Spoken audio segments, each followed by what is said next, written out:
வணக்கம். பேர் அன்புடன் உங்கள் விஜயம். இன்னைக்கு வந்து நம்ம கார்ஃபீல்ட் இந்த திரைப்படத்தை தான் பார்க்க போகிறோம். இது ஒரு ஹாலிவுட் அனிமேஷன் மில்க் ஹீஸ்ட் திரைப்படம். அதான் மில்க் ஹீஸ்ட் அப்படின்றத சொல்கிறேன். இன்னைக்கு திரையரங்கில் தமிழ் டப்பிங்கோட வெளியாகியிருக்கு. கார்ஃபீல்டுன்றது ரொம்ப பாப்புலரான ஒரு பூனை கேரக்டர், அனிமேஷனில் ரொம்பவே பாப்புலரான ஒரு கேரக்டர். அதை வச்சு ஏற்கனவே 2 படங்கள் வந்திருக்கு 2004-06. இது வந்து 3வது திரைப்படம். பட் வந்து அந்த கேரக்டர் மட்டும் தான் மெயின். அதுக்கும் இதுக்கும் எந்த சம்மந்தமும் கிடையாது. இது ஒரு ஸ்டாண்டர்டான திரைப்படம். அந்த 2 திரைப்படமும் நீங்கள் பார்க்கலனாலும் இது தனியாகவே பார்க்கலாம். அந்த கேரக்டரை பற்றி எதுவும் தெரியலனாலும் இந்த திரைப்படத்தை பார்க்கலாம். படத்தோட கதை என்ன அப்படின்னா, அனிமேஷன் படத்துக்கு எதுக்கு கதைன்னு கேட்குறீங்களா? சொல்கிறேன் எதனாலன்ட்டு. படத்தோட கதை என்ன அப்படின்னா, கார்ஃபீல்டுங்கிறது ஒரு பூனை. அதோட அப்பா விக்.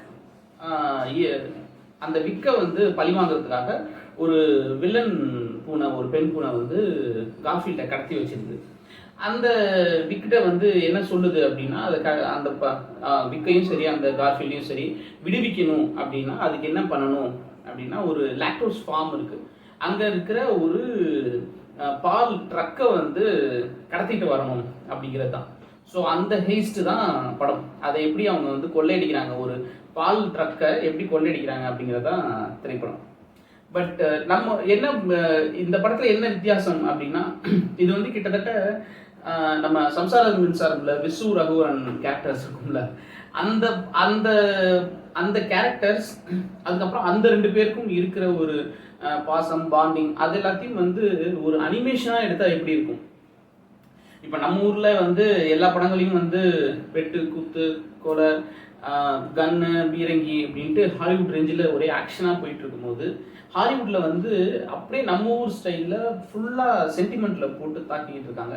அந்த வகையில் சென்டிமெண்ட்டை ஓவராக புரிஞ்சிருக்கிற ஒரு திரைப்படம் தான் இது அப்படின்னு சொல்லலாம். விசு வந்து ஒரு அனிமேஷன் படம் எப்படி எடுத்தால் எப்படி இருக்கும், அப்படி இருக்குது இந்த திரைப்படம்.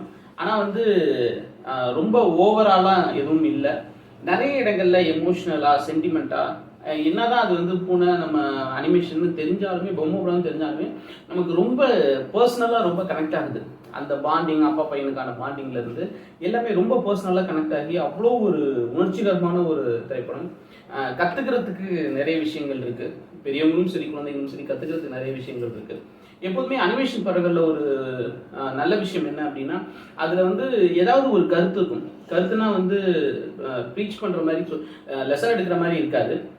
அந்த படமே வந்து ஒரு கருத்துள்ள ஒரு படமாக இருக்கும்.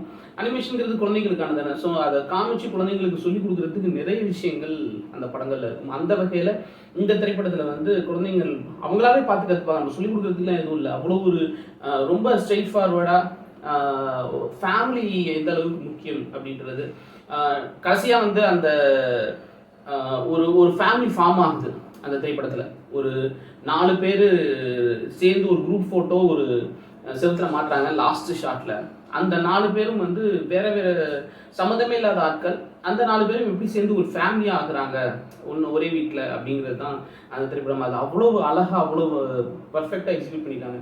டெக்னிக்கல் சைடில் அவ்வளோ ஒரு பர்ஃபெக்டான ஒரு படம். எந்த இடத்துலையுமே வந்து நீங்கள் நம்ம ஒரு படம் ஆரம்பித்து கொஞ்ச நேரத்துலேயே நம்ம வந்து இந்த அனிமேஷன் படங்கிறத மறந்துட்டு ஒரு நிஜ மனிதர்களுக்கு இடையில நடக்கிற அந்த பாச போராட்டங்கள், அந்த எமோஷன்ஸ்லாம் எந்த அளவுக்கு இருக்குமோ அது வந்து நமக்கு அப்படியே ஃபீல் ஆகுது. அது 2 பூனைகளுக்கு நடுவில் நடக்கிற மாதிரி இல்லை. அதுக்கப்புறம் ஓடின்னு ஒரு நாய் இருக்கு.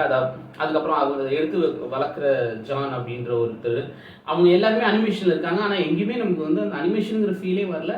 போக போக அது வந்து நம்ம நிஜத்தில் கேரக்டர்ஸாக பார்க்குற மாதிரி இருக்குது. அந்த பூனை, நாய் எல்லாமே அந்த மறந்துட்டு அப்படி ஒரு கனெக்ட் ஆகி ஒரு பார்க்கக்கூடிய ஒரு திரைப்படம். இன்றைக்கி திரையரங்கில் தமிழ் டப்பிங்கில் 3Dயில் வெளியாகியிருக்கு. வாய்ப்பு இருந்தால் நல்ல ஆடியோ அண்ட் வீடியோ சிஸ்டம் இருக்க ஒரு தேட்டரில் பார்த்தீங்கன்னா அப்படி ஒரு அட்டகாசமான ஒரு எக்ஸ்பீரியன்ஸாக இருக்கும்.